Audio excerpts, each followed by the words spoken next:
هاي حبايب قلبي، وحشتوني جدا جدا جدا. النهاردة عاملة لكم فلوج عيد ميلادي كامل. ايوه يا جماعة، النهاردة عيد ميلادي 11/10/2005. النهاردة تميت 20 سنة رسميا. فالنهارده بقى هنعمل الفلوج. المفروض انا اصلا كنت عملت لكم الفلوج من الصبح، بس انا كان ورايا مدرسة عشان بنزل طبعا التدريب عملي في المدارس زي ما انتم عارفين. فما عرفتش اصور الصبح عشان كنت مشغوله بالمدرسه والكلام ده. فانا جيت من المدرسه دلوقتي ولبست البيجامه العسوله دي، وجبت الضوافر وجبت البلالين وجبنا كل حاجه، وهنجهز كل حاجه مع بعض. فاتحمسوا للفيديو معايا ويلا بينا نبدا. فبصوا يا حلوين، دلوقتي هنعمل ايه؟ دلوقتي بقى هنبدأ نحط السكين كير، مع ان السكين كير خلص عندي اصلا.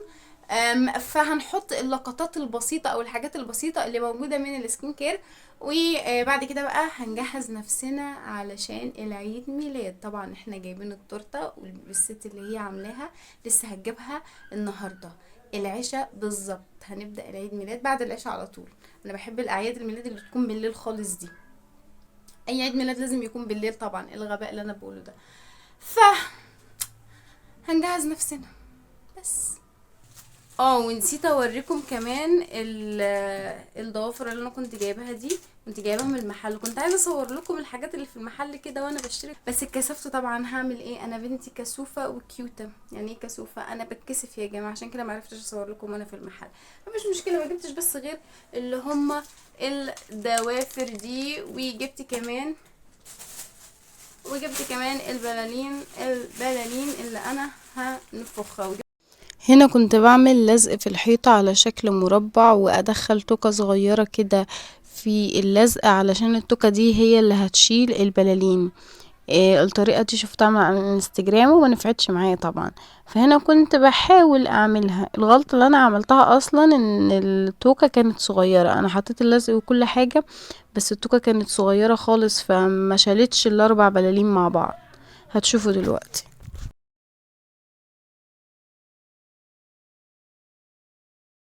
هنا كنت بشوف الفيديو على الموبايل. الفيديو طبعا انا اصلا محملاه من زمان ومستنيه يوم ميلادي ده بالذات علشان اعمله. فما نفعتش. هي دي اللزقة حرفيا، بس التوكة كانت صغيرة ومعرفتش تشيل البلالين كلها للأسف يعني. عايزه اقول لكم يا حلوين ان النهارده يوم مش عادي، علشان النهارده باختصار عيد ميلادي.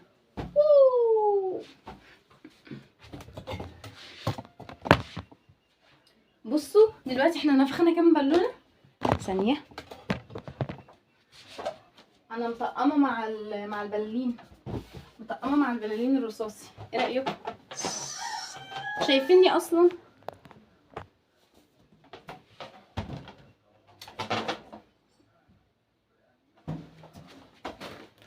دي كام بالونه هنا.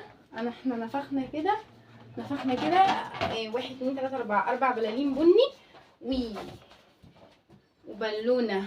وبالونه زرقاء مع بالونه بامبا. بس دي البالونتين دول مش هناخدهم اصلا. وبالونه سمراء، وكمان بالونه بيضه. دي الالوان اللي احنا جايبينها باختصار. فهننفخها وهنجيلكم. هنا كنت بنفخ البلالين وانا خايفة جدا علشان كان بالونة كده فرقعوا، وحرفيا كنت زعلانة خالص. يا ريتني ما قلت لحد ان انا عيد ميلادي النهارده. العيله هنا صفرا، البلالين عماله تفرقع يا جماعه. استغفر الله العظيم يا رب. انا ما اعرفش ليه الناس بصلي في حياتي، ليه بصلي في حياتي. ودي بقى البلالين اللي حاولنا نلزقها زي ما كنا عايزين في الاول، بس الطريقه الاولى ما نفعتش فانا لزقتهم كده.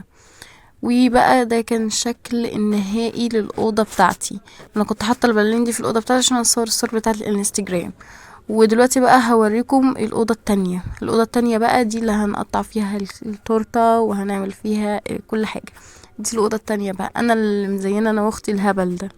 فانا اسفة على الهبل ده، فاحنا معرفناش نزين غير كده، ده اخرنا بقى، ما نعمل ايه.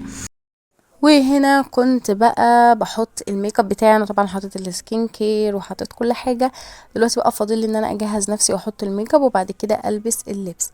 فهنا كنت بحط الفاونديشن او الكونسيلر معرفش، وبعد كده بقى هبدأ احط الكونتور. طبعا ده عيد ميلاد فلازم بقى نعمل فيها ميك اب ارتست، طبعا دي حاجه طبيعيه جدا. فانا كنت بختار اللي هو اللون الابيض واللون اللي هو البني. وهنا كنت بطلع من الشنطة بتاعت الميك اب بتاعتي اسمه ايه ده، الليبلاينر والروج. حرفيا الليبلاينر ده بموت فيه بجد، فظيع، تحفة تحفة تحفة تحفة. هو خلص وهجيب زيه تاني. الحمد لله انا مصوراه اصلا قبل ما بريه، يعني انا مصوراه من زمان. اول ما جبته مصوراه علشان ايه، اجيب منه تاني. فبصوا بقى نتيجته تحفة يا جماعة، بيحدد الشفايف بطريقة تحفة. وبعد كده بقى حطيت اسمه ايه ده، حطيت الروج بتاعي اللي هو نفس اللون ده برضو. اللون ده خطير، على طول بستخدمه، ما في اي روج بستخدم اللون ده، وده اللون المفضل بتاعي.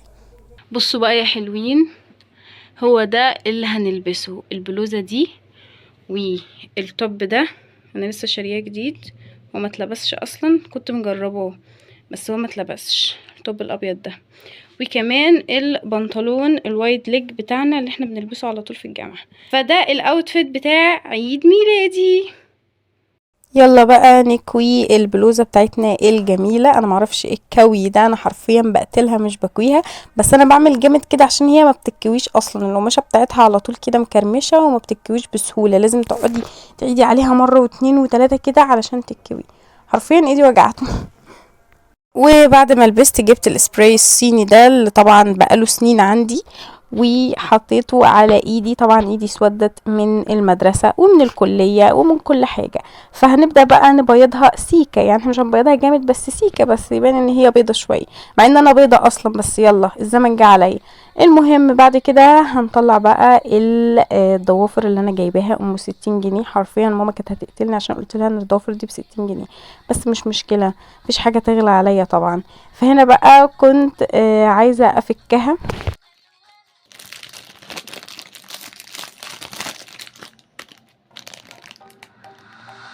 بصوا بقى الجمال، حرفيا الضوافر دي تحفة تحفة تحفة. انا اصلا ما بركبش ضوافر خالص، فدي اول مرة، وحرفيا الضوافر دي عجبتني جدا. ودي بقى الدبل فيس بتاعت الضوافر، تحفة. بصوا بقى جمال الضوافر يا حلوين، حرفيا عجباني قوي ولايقة على الكيكة اللي هجيبها. حرفيا التورتة لونها برضو بينكي كده، بينك في ابيض، فحرفيا الضوافر جامدة عليها قوي. التورتة وصلت، 1 2 3 تا تا تا تا. ايه رأيكم؟ حرفيا عجبتني قوي، وهابي بيرثداي ايدا واللون، وانا اصلا بحب لون البينك، انتوا عارفيني ان انا بحب لون البينك. فحرفيا التورته عجبتني قوي قوي، كيوتة كده والفيونكات. وال20 سنة انا كبرت يا جماعة، انا مش مستوعبة ان انا كبرت بقى عندي 20 سنة. هنا بقى كنت طلعت التورته بره على اساس ان انا اطفي الشمع، بس ما فيش شمع للاسف. فمش مشكله، مفيش حاجه هتنكد علينا، النهارده عيد ميلادنا. حان وقت تقطيع الكيك. حرفيا يا جماعه الست اللي عامله لنا الكيكه دي تسلم ايديها والله، حرفيا عامله التورته بطريقه حلوه قوي. والتورته يعني انت لو لمستيها كده هتتفص في ايدك، حرفيا طريه جدا جدا جدا، وطعمها حلو وشكلها حلو والفيونكات بجد تسلم ايديها والله. انا فرحت قوي بالتورته اللي عسولة قوي دي، بالذات اللون البينك. انا بحب اللون البينك جدا جدا جدا جدا، يعني انتوا لو دخلتوني كده في عالم زمردة مش هطلع منه حرفيا، بالذات بقى باللون البينك ده. هنا حرفيا من كتر ما التورته طريه ما كنتش عارفه اطلعها. والله ما كنت عارفه امسكها، بتلزق في ايدي كده وطريه جدا. وبكده نكون وصلنا لنهاية الفيديو. لو عجبكم الفيديو حلوين متنسوش تعملوا لايك وسبسكرايب للقناة عشان توصلكم كل الفيديوهات الجديدة، واشوفكم في فيديو جديد يا حلوين، وانيو باي.